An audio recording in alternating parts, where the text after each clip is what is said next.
So Dawkins and Dawkins, they're an American gospel music and Christian R&B duo, Anson and Eric. Now, since 1993, they've graced our ears with their dynamic vocals and their soulful harmonies. And I still remember them from a concert back in Birmingham, England, around 1994, around that time when Fred Hammond introduced them to the UK audience. And it is my pleasure to reintroduce to the UK audience the talent, the amazing talent that is Dawkins and Dawkins. Guys, good afternoon, good morning, welcome to the show. Thank you so much. Thank you. Glad to be here. Glad to be here. It's been a long time coming, but the change is going to come. Was that the Winans? No. Yeah. Big fans. It really is good to have you guys and to be able to talk to you both. I mean, you're a household name across generations, but many may not even know the history of the two of you. I know you're sons of a preacher man. Your mother was a singer, and I also remember reading something about that when you were young, your father, who was an itinerant preacher, would go around and your mother would sing, and you'd sing as a trio. Yeah, yeah.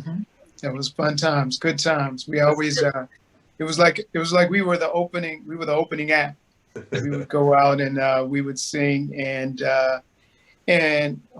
most of the times, if not all of the time, it would, enamor, the audience, the congregation. They would be like, all right, I'm ready to hear a preacher now. We got some good singing, these little ones, and it was a really cool experience, and I think it prepared us well for what we're doing right now. Certainly some good grounding. Now, you both, you were discovered by Fred Hammond, and do you feel that was a catalyst for the launching of Dawkins and Dawkins?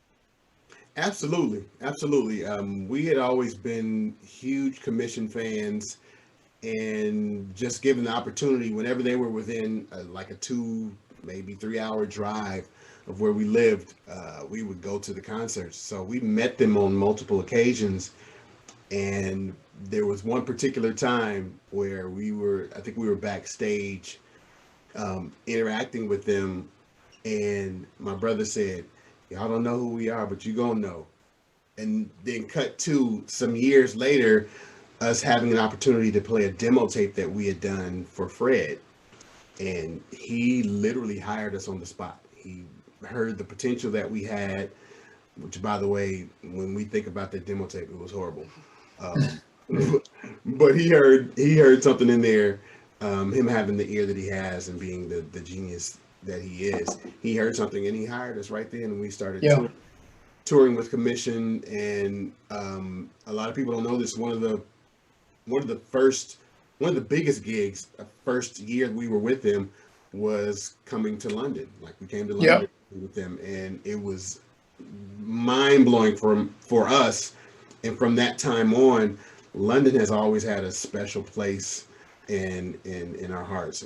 England, rather, because we played Birmingham, we played Manchester, Leeds, Nottingham, all over. We've done a few cities in England, so we always have a special place for England in our hearts, and we can't wait to come back with this new project. Yeah, absolutely. I mean, you're four albums down. It was Dawkins and Dawkins, Necessary Measures, Focus. From Now On. And it's been 10 years, and people are still talking about it. We have a show, and we play some what we call some throwback tracks, and Need to Know, From Now On. There's so many tracks I could mention that are really iconic Dawkins and Dawkins material, both from the sound and also from the experience that we get from singing these songs. Yeah. So tell us about, the time that you were with Commission, you also did a lot of work on the number 7 album. Right. Yeah, we got an opportunity. That was during the time we had first gotten hired on with the band. They were in the process of beginning work on Commission number 7, which it wasn't named number 7 at the time, but we got an opportunity to get in on some writing sessions. And I remember one of the songs that we wrote, it's actually the first song on commission number 7, Second Chance. And we were, my brother and I were writing this song as we were driving from Ohio to Detroit, from where we lived to Detroit. We were writing it on the road as we were going up. So just to have that opportunity to be in the studio with those guys who we had basically idolized for years, to be able to get in the studio and then actually be able to write some material, be involved in the production aspect, be involved in the studio life, and learning a lot of things as we were going along, helped us as we stepped out to work on the first Dawkins and Dawkins project, and here on beyond as well.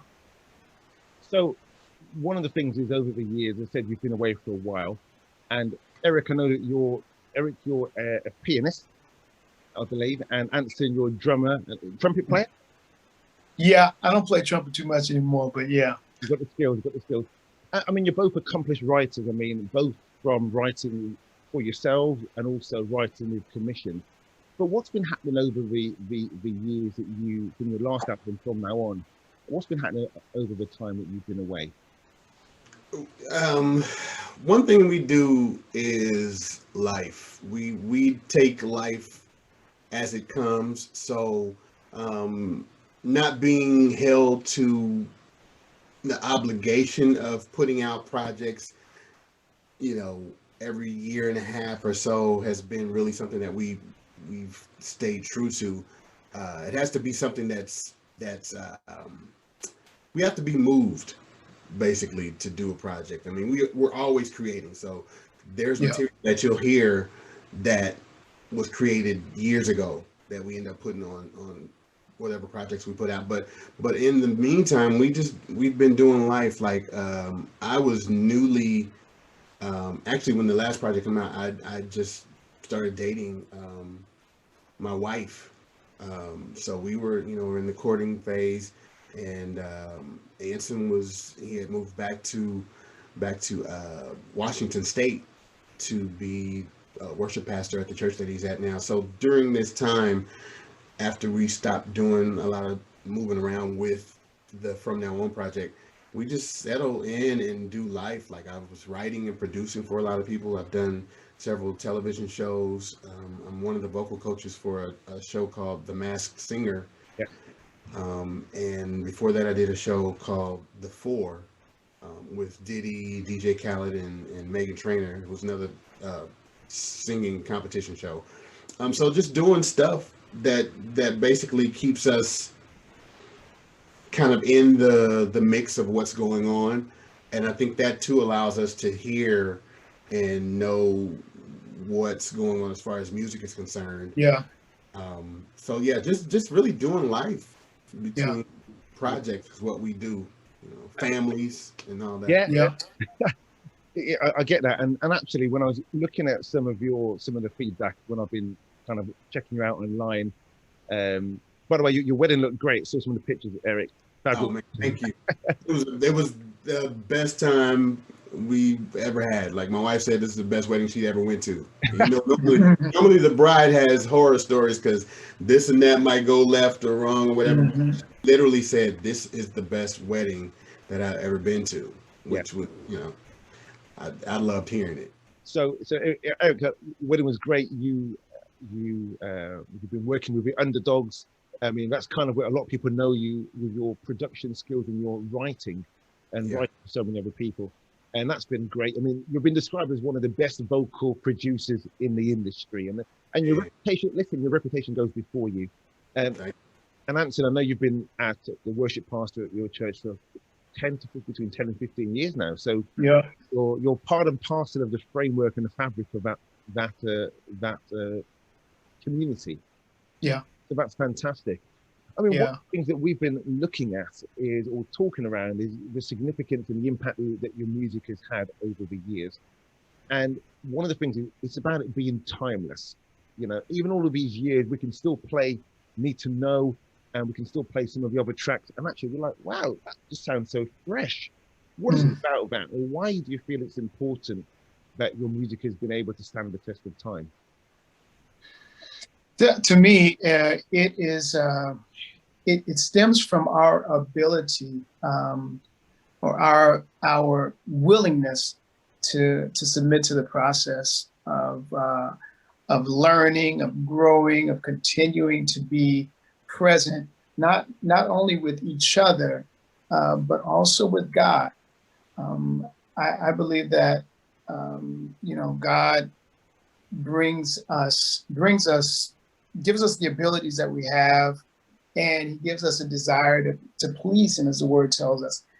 I also believe that when he gives us something not it's not always just for that moment, but it's for generations. It's for, if we avail ourselves to that, if we'll yield ourselves to that, God gives us things that can be timeless. And I think the fact that we don't just listen to, or we didn't grow up just listening to the current, what was happening right at that time. We grew up with some older music, and we grew up, dreaming about what sounds could happen. What kind of stuff could we do to kind of build on the foundation that we already had. So it's very it's just a part of the process, and we're open. I think we're always open to what God wants to drop in and sing through us. And I believe that's what it is.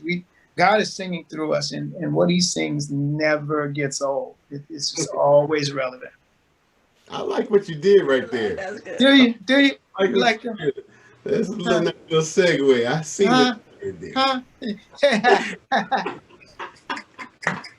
Now, look, Howie, I'm just real quick. That's another reason I think that we've managed to stay relevant.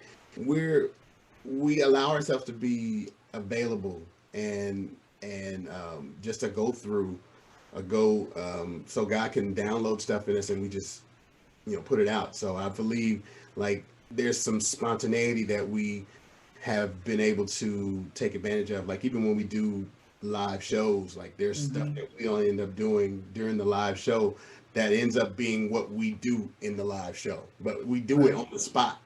So from that point on, it's like, okay, we need to do that tomorrow in the next show. So, and I think because we're brothers, that connection there is, I couldn't see me doing this with anybody else.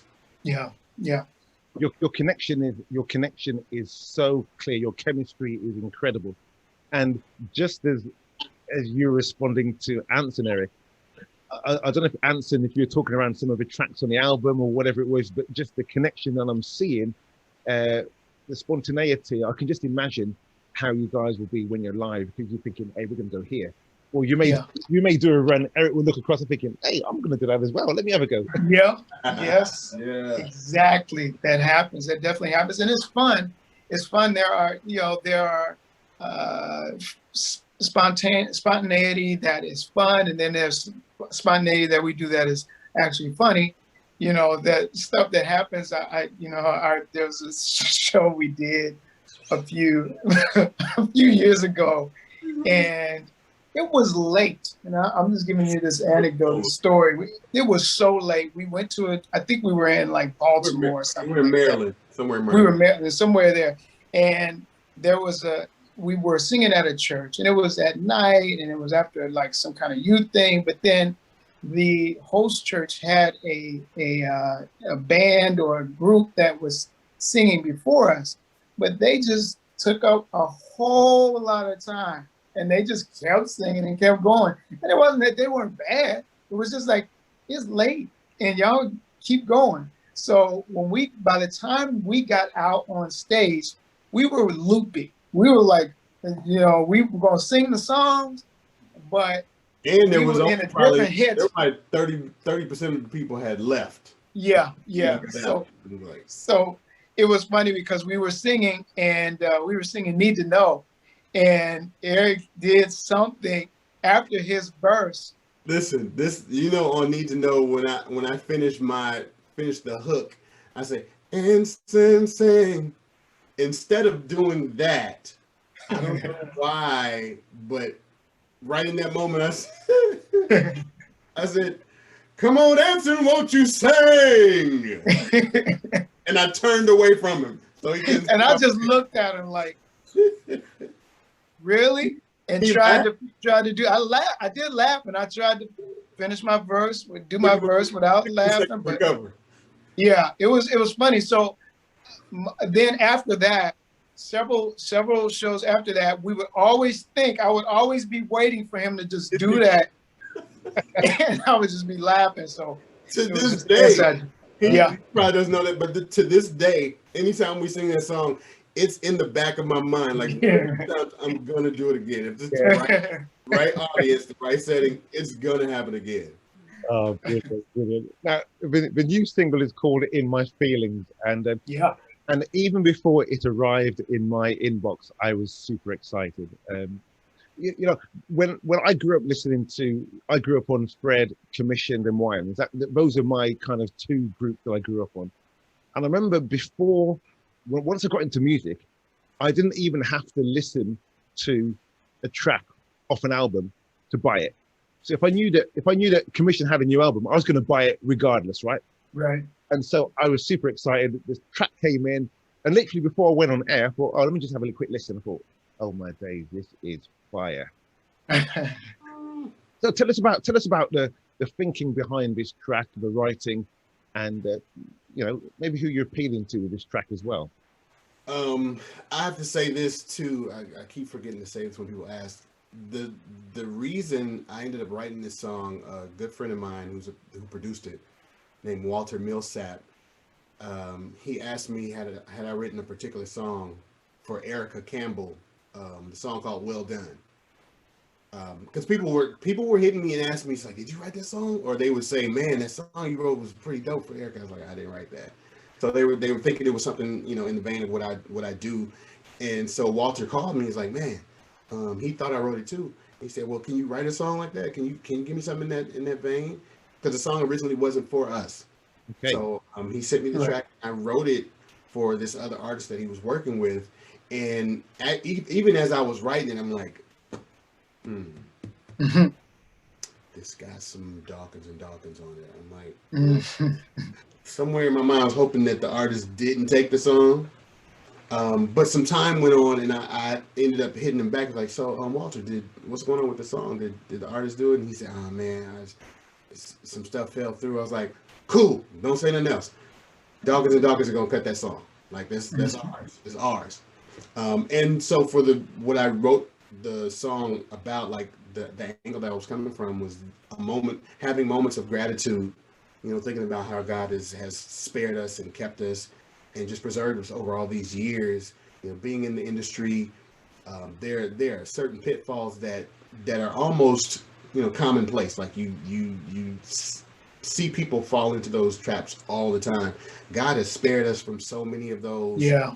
And just thinking about that type of stuff, you have those moments where, like, you know, there's a verse in the song where I say something about, I might have to pull over to the shoulder so I can dry my eyes, because you get to this point where you're just overwhelmed with gratitude and thankfulness that God has done whatever he's done for you, and you know that he's going to continue doing it. So you get that moment that you get all up in your feelings. Yeah, it's one of those sayings that, you know, it's kind of an urban saying. I mean, I'm all up in my feelings, whether you're upset about something or somebody's giving you those good feelings, like, yeah, you got me all up in my feelings. So I just figured using something that would capture the general population's ear, like a phrase like "all up in my feelings," and I just took that title and just kind of ran with it, and did what I said earlier, allowed myself to be a flow through for God to download in me, and literally wrote it. It didn't take long to write it. So the moments of gratitude, getting all up in my feelings. And with so many changes in styles of music, you know, certainly even within the gospel music arena, how important do you feel it is to stay relevant to who you are, to be true to who you are, or is it always trying to change to be what the latest style is? Yeah, that's interesting, because we don't feel like we are obligated to be. We're not in competition with anybody. We are in competition with ourselves, in that sense that we compare us to us. How did the last project go? Okay, how can we improve on what we did last time? But it goes even down to another level. How was the last song we wrote? We want to improve on how we write in the next song. And these are things that we don't necessarily consciously think about, but these are things that are in our subconscious because we want to always get better. We want to always have a greater appeal. We want to always write in deeper, write deeper meanings to songs, but with those deeper meanings, have them be able to be understood, easily understood, yet deep. Going deep, and then having something that has a universal message, because the good news of Jesus Christ is universal. It's not just, it shouldn't just be for a particular group, a particular color, a particular denomination. It's universal. And that's what we want to bring, good news. And I think when we write it, we always write from the position of, man, this is some great news. And we need to be able to bring it in a way that people are like, man, this is good news. This is something amazing. And I think that's what kind of fuels us to step up to the next level. It's good. It's just good. And it continues. The message, as even all up in my feelings kind of portrays, God continues to get better and better in our lives. Every single day that we go and we live, we see another aspect or another facet of his goodness. So again, there's something else that we can write about. There's something else that can inspire us. Another way that we can be conduits for God to work through. So yeah, I can go on, but yeah, I'm gonna stop right here. That's beautiful. Now, what advice would you give to your younger self back in your 20s, about the music industry, the highs and lows? Maybe 2 top tips would you give yourself as a youngster? You go. One of the biggest tips, and I'll keep saying this, is that this gift that we have, the gift that God gives us, is meant to be shared. Take every opportunity that you get to share that gift, because it's not really a gift if you don't share it. And don't wait for somebody. This is one thing that I think we got caught up into. Don't wait for others to pick you. Pick yourself. It's like being out on the playground. You're always waiting for somebody, pick me up, pick me, be on your team, pick me. We got to pick ourselves. So if when we first started out, I would be that person to say, hey, pick yourself. It's always your turn to go. It's always your turn to step out and share your gift. Don't wait for anybody else to pick you. Pick yourself. Fantastic. Eric. I would tell myself that I'm not for everybody. Mm-hmm. Period. Yeah. And I think it kind of ties into what Anson said about picking yourself. Like, you waiting on validation from other people is not who you're supposed to be even waiting on validation from. If God validates you, then that's all that matters. Like, and even to go back to something that we always say, we don't measure our level of success by money or material. We measure it by our obedience to God. And if we're being obedient, then that's success. Him saying well done at the end of the day, that's the most successful thing that we could ever acquire. So we're striving to be in that place. So all through the years, we've just remained true to who we are. Like, If you don't see us at the Grammy Awards, if you don't see us at the Stellar Awards or the Dove Awards or anything, don't feel bad. We're okay. Yeah. We've Yeah. been, you know, we've Yeah. got awards, but it's not about that to us. And I would definitely tell my younger self, don't look for praise. Don't look Yeah. for people. Yeah. We love that. I think that we love, enjoy the opportunity to receive a Grammy or, you know, that kind of thing. But It doesn't motivate. yeah, it doesn't motivate us. And true to what Eric was saying about, you know, waiting to get validation from somebody, you know, it's like waiting to get validation from somebody who is trying to get validation from somebody else. You know, they're trying to get validation themselves. They're trying to legitimize their their standing in the industry. You know, even the Grammys. And this is not a negative thing on the Grammys, but the Grammys that's an association deal that basically needs artists to legitimize or validate them. Yeah. And we're taking an opportunity to try to get validation from the Grammys when the Grammys need me, the Grammys need artists to be validated themselves. So it's just like this. It's so funny. It's so funny. But anyway, I just thought about that. I'm good. Good. Inspiration. I feel like you're on stage now, isn't it? So 2021, you've got a brand new album coming out. I believe it's called Never Gets Old. That's right. That's right. And tell us about when we can expect to see it, hear it. I mean, I know that you're going to send me a pre-release, but that's beside the point. But speak those things. Yes. So tell us briefly about what the album is going to entail. What can we can expect from it? Are you producing the album? Any guest collaborations? So Howie, let me put it as I'm trying to figure out how to tell you this without letting the cat out of the bag. Okay.